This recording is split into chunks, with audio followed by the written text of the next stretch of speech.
Welcome everybody to this is the Until Further Notice podcast, episode 2 instead of 2.5. We didn't mess up.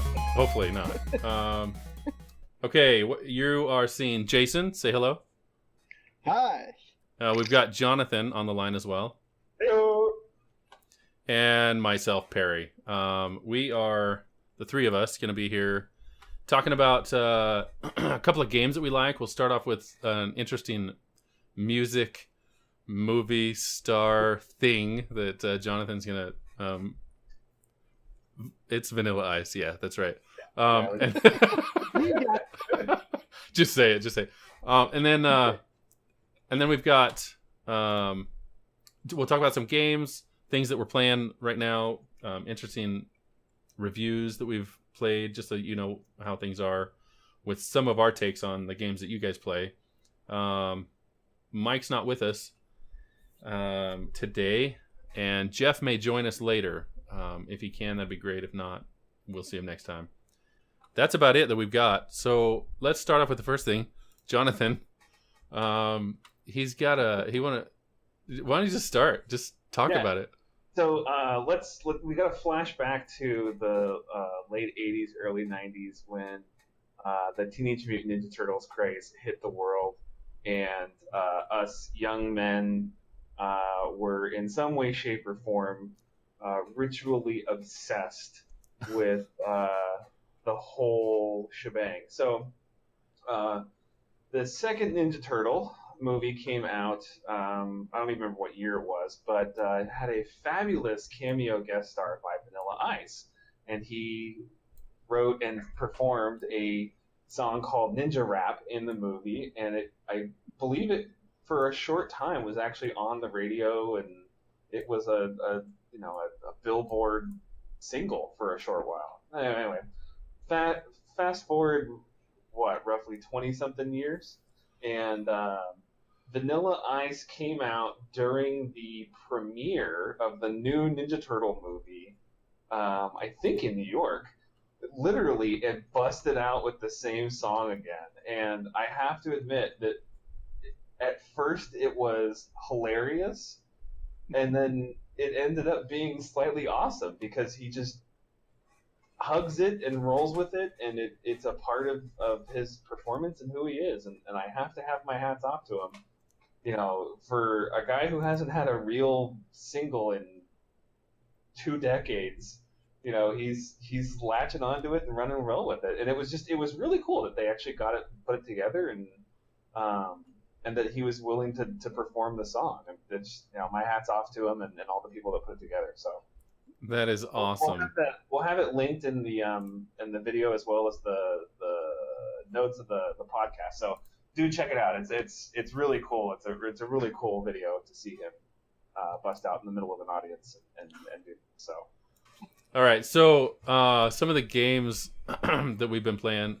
Jason, why don't we start with you? You had put down a couple of games that you wanted to talk about. Yeah, so the first game is an older game, but it is freakishly fun to play, and it's called Space Cat. You wouldn't think that it would be as addictive and as fun as it is, but basically you're a little cat and you're inside this little tiny spaceship, and you use your phone to float your cat to like an end goal, and you collect little like mice along the way, and it's just so much fun. My kids actually found it and downloaded it, and I just love playing it. It's so much fun. So, highly recommend Space Cat. Cool. So, and that's mobile. Right. And do you know if it's for Android as well as iOS? I don't know if it's for iOS or not. I know it's for Android, but okay. I don't know if it's on iOS. All right, we'll have to check that out. So we'll give you a link exactly to the right one right at the bottom of the video cast. And then one cool thing that I missed out on, big time, there's a new store called Bonus Round that Jonathan and Jason went to. I couldn't make it. And tell us about that. What's your take? Well, I thought it was a blast. They've got 20 or so video games. It's not a huge place, but the video games are free as long as you buy a beer or a drink and eat some food, and you can just play the games for free. And Jonathan and I went there happy hour last Friday, and it was a blast. I think they're 20 and change games. It's a pretty interesting gamut. They've got a lot of um, 90s games, like early to mid 90s, and then a few of like the late 90s shooter type stuff.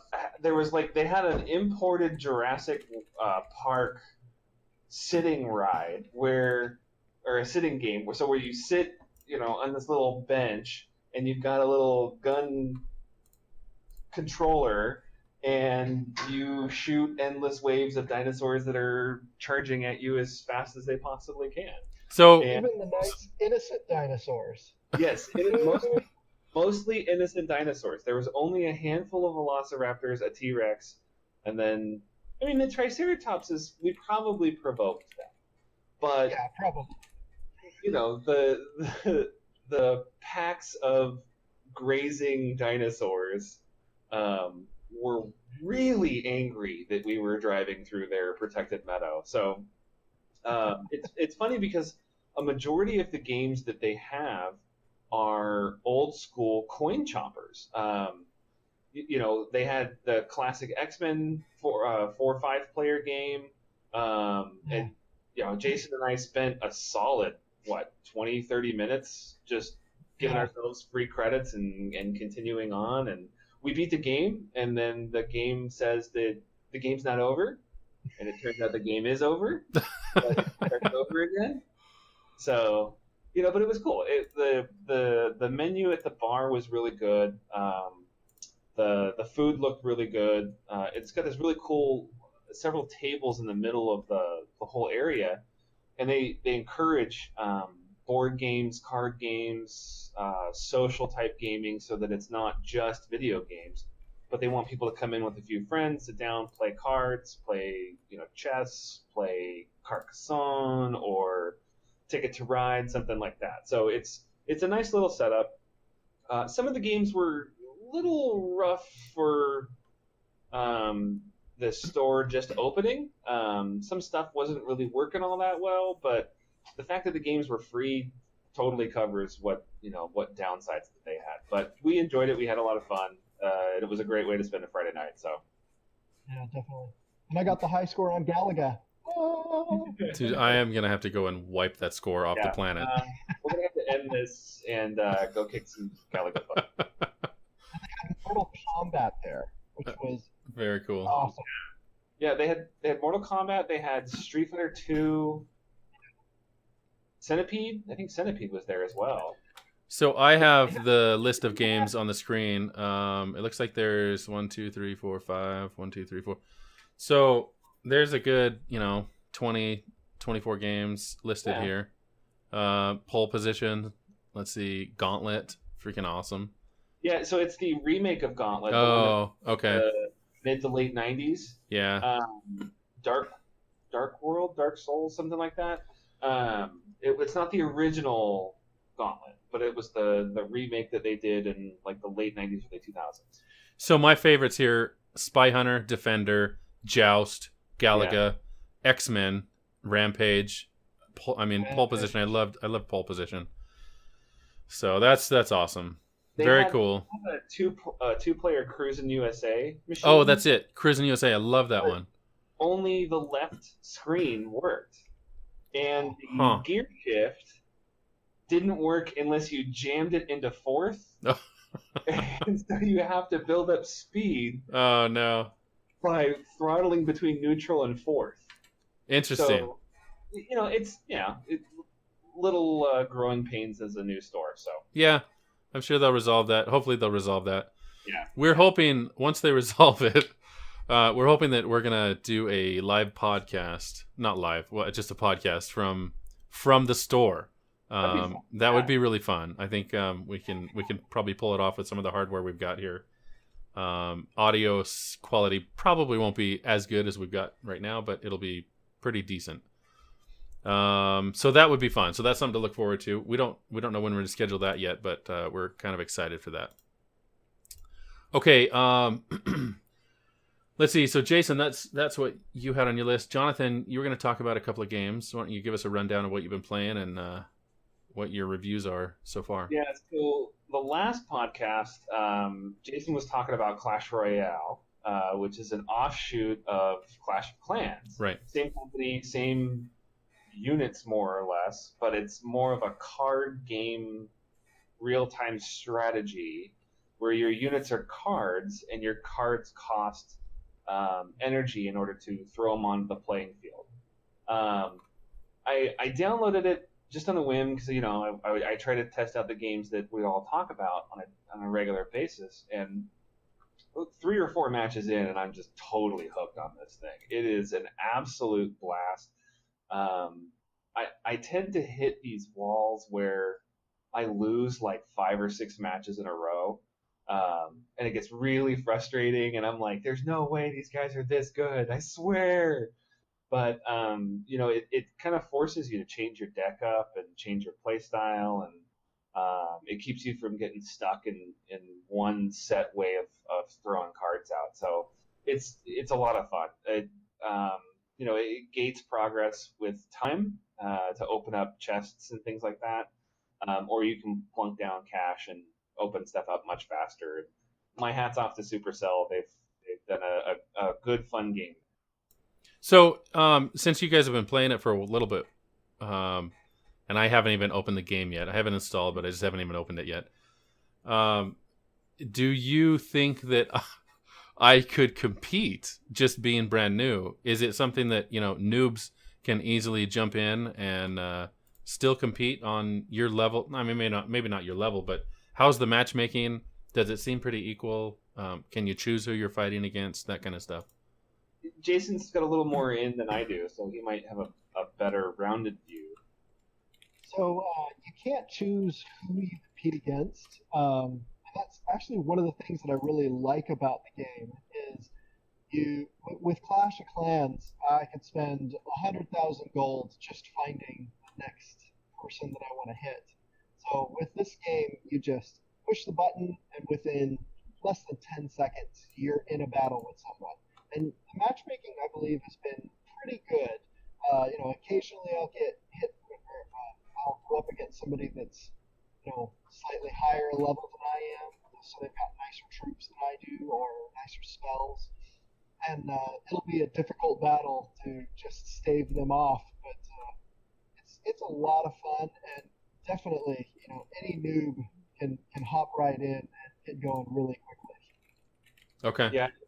What I've seen so far, your opponents are going to be within one level of you, so either a level up, equal, or a level down.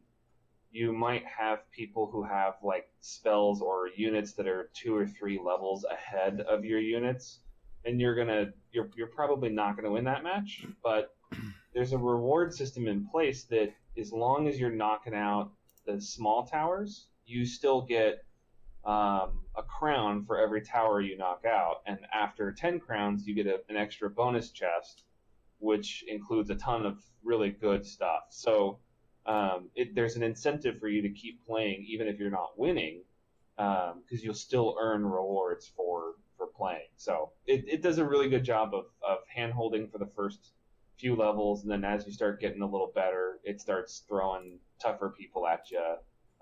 But it does a good job. So. Okay, cool. All right, what else? Yeah, the next game I've been playing a lot is Battleborn. I'm still playing this. I actually got a little bit more time in this week to play. I finally finished the last story quest.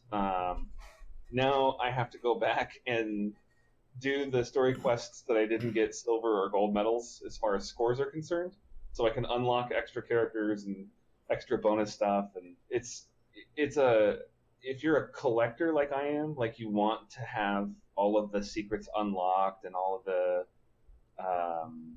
the little hidden gems revealed, that kind of thing. It's one of those games that it's gonna just keep making you come back more and more to unlock that stuff. And Gearbox has done a phenomenal job with the game. It's just a tremendous amount of fun. Speaking of not PC games, I switched phones this last week. So I was on an iOS device, and I switched to an Android finally. So I went out and I bought a Galaxy S7, not the Edge, just the regular S7. Okay. It turns out that about half of the games that I was playing on iOS have a mechanism to transfer my saved stuff over to the new device. I see where this is going. It takes some hoop jumping. And then the other half do not, regardless of what their FAQs might suggest. They don't. Are you going to name any names? Spider-Man, Ultimate Spider-Man.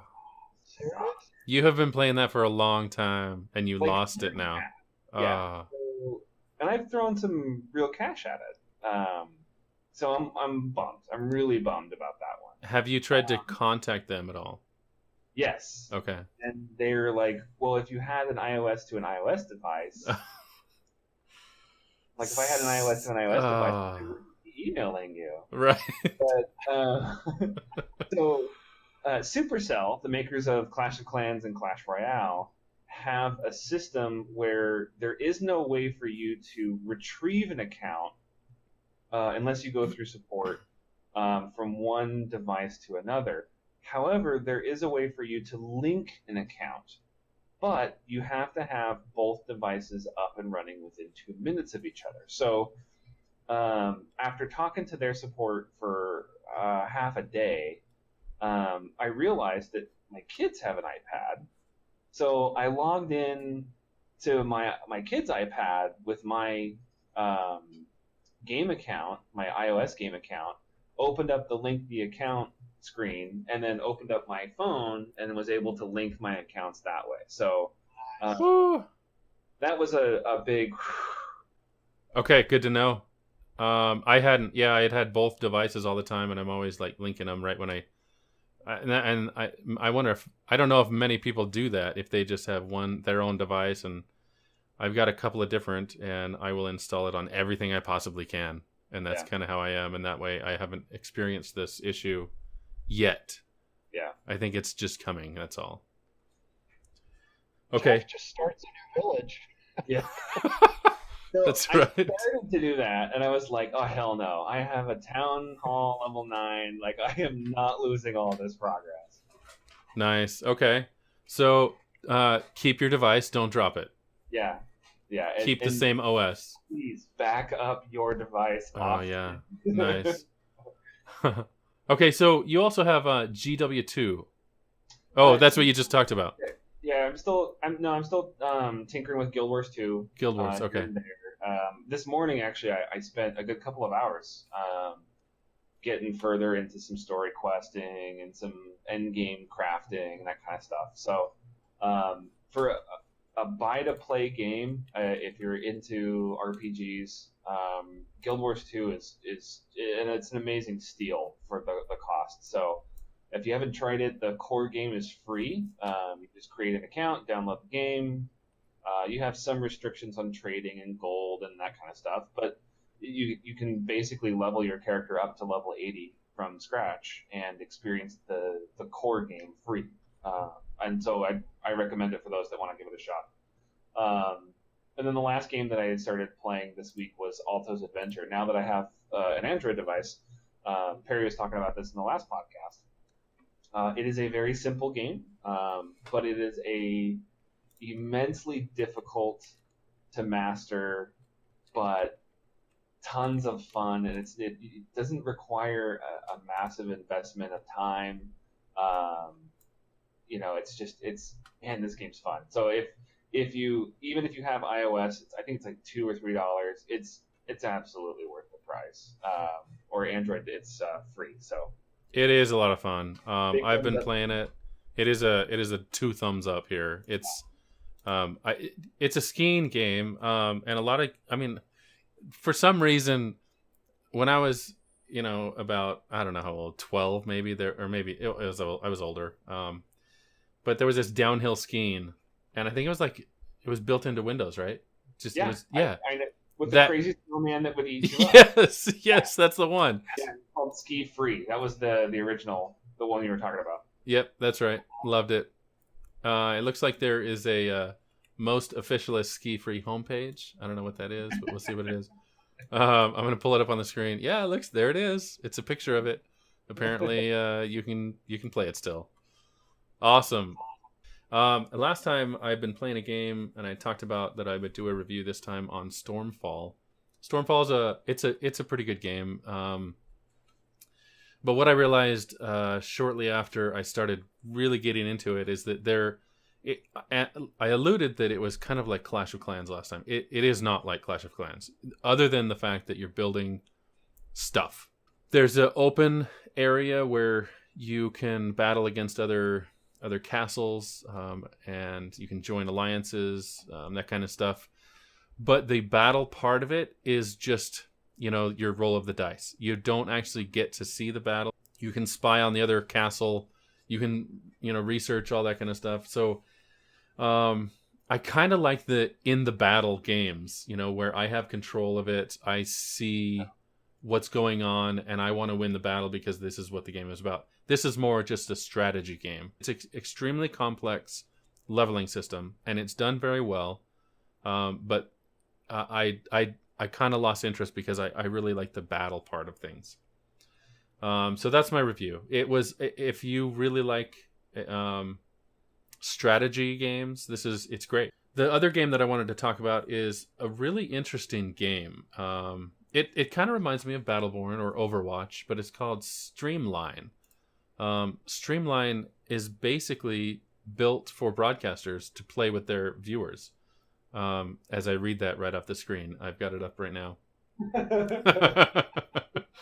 It sounded like an advertisement. It really wasn't. It's in pre-alpha stage right now, so it's not even in beta. But it's called, the website is playstreamline.com. The interesting part about the game is that the viewers can affect the gameplay real time. You affect either the physics or the lighting or various aspects of the game, and it was really cool. And you can vote on what's next, and you play this little bingo game, and if you get bingo, I don't know what you win, you just whatever. But it's very interactive for your viewers to play while you're streaming and playing this game. So it's kind of cool. Two other games I wanted to mention, and I've been watching a couple of Twitch streamers, and this one chick has been playing a Japanese anime game. It's not an anime game. It shows a lot of anime, and it's a beatbox game. So it's a music based game, but it is addicting. The graphics are kind of designed for like a 12-year-old girl though. So I feel awful talking about it, even that I'm having fun playing this game, but it's really cool. It's very, very fast. You use your mouse, and then you just use a couple of keys to tap, and you follow the beat.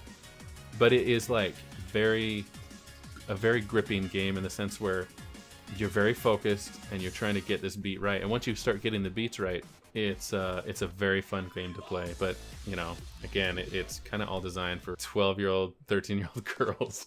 So, but it's a lot of fun. Anyway, so us old guys should check it out. Yeah, definitely. Did you ever play Dance Dance Revolution? Yeah, I love it. I love that game. So they had a PC version of it called Flash Revolution. Oh. Your arrow keys, and it was the same pretense, only on your keyboard. So is it anything like that, or is it? No, you don't have things falling down from the sky. You don't have stuff falling down and then hitting your arrows to match it. You are actually, it's kind of all over the screen.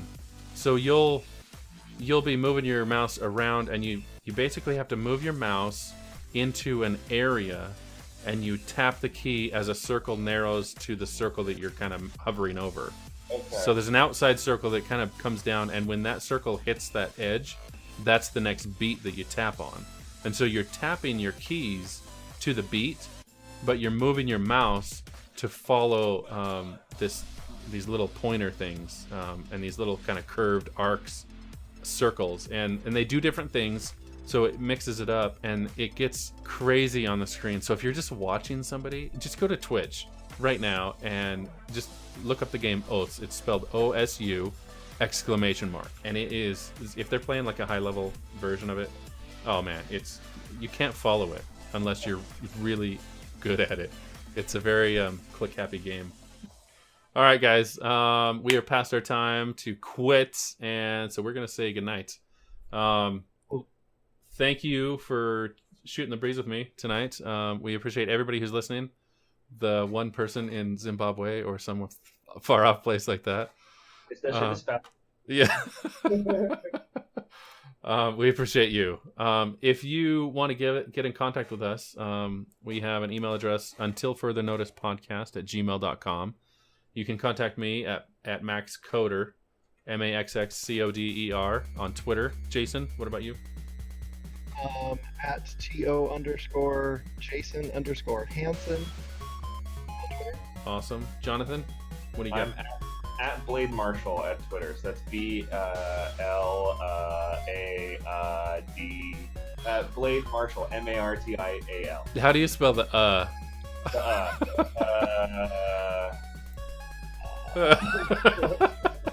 All right, it's late. Let's get out of here. Thanks, guys. It's been awesome. Cool. Until further notice. Until further notice.